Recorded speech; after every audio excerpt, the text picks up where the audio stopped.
Hello guys, जय माता दी। आप सभी को नवरात्रि की हार्दिक शुभकामनाएं। नवमी प्रदोष काल में 9 लौंगों को करें है अचूक उपाय। भक्तों, नवरात्रि का यह पावन समय यह केवल त्योहार नहीं है, ये वो दिव्य काल है जब माता रानी की कृपा सबसे अधिक सक्रिय होती है। भक्तों, ध्यान से सुनना, क्योंकि नवरात्रि में किया गया हर छोटा सा उपाय आपके जीवन में एक बड़ा परिवर्तन लाने की शक्ति रखता है। और आज मैं आपको एक ऐसा ही दिव्य, सरल लेकिन अत्यंत प्रभावशाली उपाय बताने जा रहा हूं। 9 लौंग की माला का उपाय। भक्तों, सुनने में यह बहुत साधारण लगेगा, लेकिन अगर इसे सही नियम, सही भावना और सच्ची श्रद्धा के साथ किया जाए तो ये आपके जीवन में धन, सुख, शांति और स्थिरता को आकर्षित करने का माध्यम बन जाता है। देखो भक्तों, सबसे पहले आपको नवरात्रि के किसी एक शुभ दिन का चयन करना है। विशेष रूप से अष्टमी, नवमी या पहला दिन ये सबसे उत्तम माना जाता है। उस दिन प्रातः काल उठो, स्नान करो, शुद्ध वस्त्र धारण करो और अपने मन को शांत करो। भक्तों, जब मन शांत होता है तभी उपाय फल देता है। चंचल मन से किया गया कोई भी कार्य पूर्ण फल नहीं देता। अब अपने घर के पूजा स्थान को साफ करो। माता दुर्गा, माता लक्ष्मी या अपनी कुलदेवी के सामने घी का दीपक जलाओ, अगरबत्ती अर्पित करो और कम से कम 11 बार मंत्र जाप करो। दुम दुर्गाय नमः या इक श्री महालक्ष्मी नमः।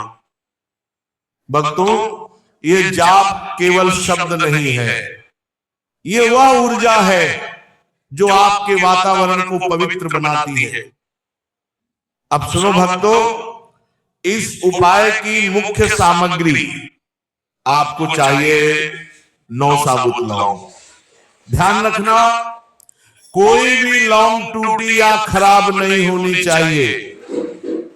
एक लाल धागा या मौली, और यदि संभव हो तो थोड़ा सा हल्दी या केसर। अब भक्तों, शांत होकर बैठ जाओ।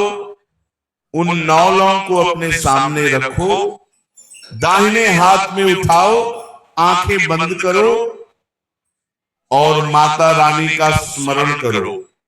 अपने मन की इच्छा स्पष्ट रूप से कहो, चाहे वह धन की हो, शांति की हो, कर्ज मुक्ति की हो या जीवन में स्थिरता की।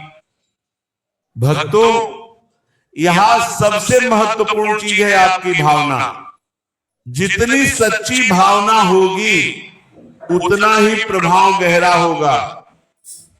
अब एक एक करके उन 9 लौंग को लाल धागे में पिरोना शुरू करो और एक छोटी सी माला बना लो।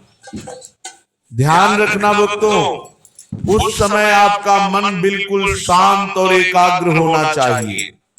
कोई नकारात्मक विचार नहीं, कोई जल्दबाजी नहीं।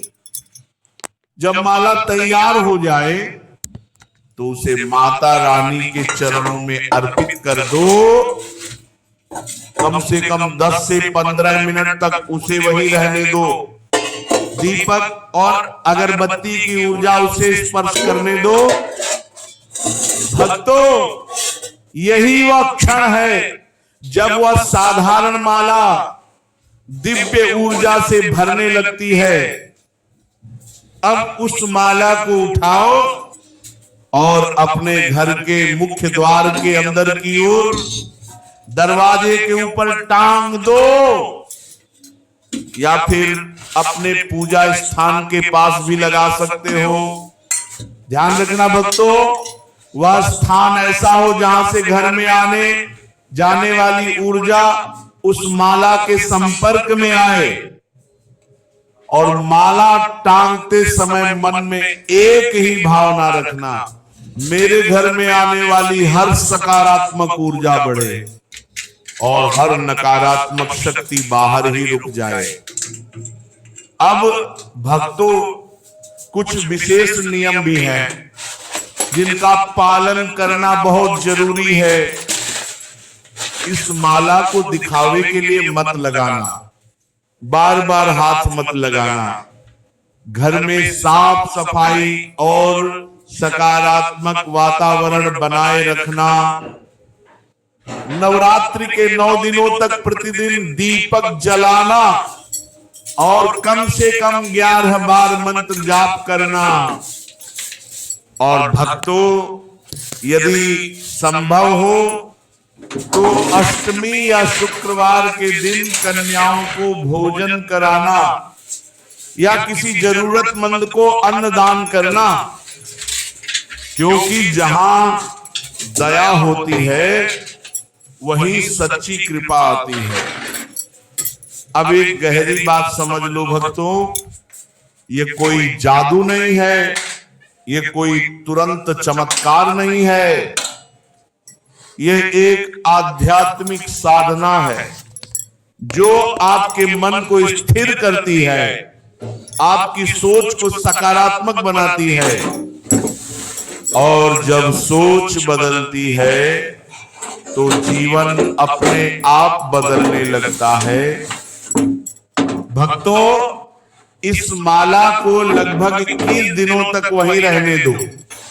उसके बाद श्रद्धा के साथ किसी पेड़ के नीचे या बहते जल में विसर्जित कर देना। और अंत में बस इतना याद रखना, इस पूरे उपाय का आधार है श्रद्धा, विश्वास और पवित्र भावना। अगर ये तीनों आपके साथ हैं तो माता रानी की कृपा आपको अवश्य प्राप्त होगी। जय माता दी। अगर आपको मेरा चैनल शक्ति की भक्ति पसंद आया हो तो प्लीज़ मेरे चैनल को सब्सक्राइब करें, लाइक करें, प्लीज़ कमेंट करें। जय माता दी।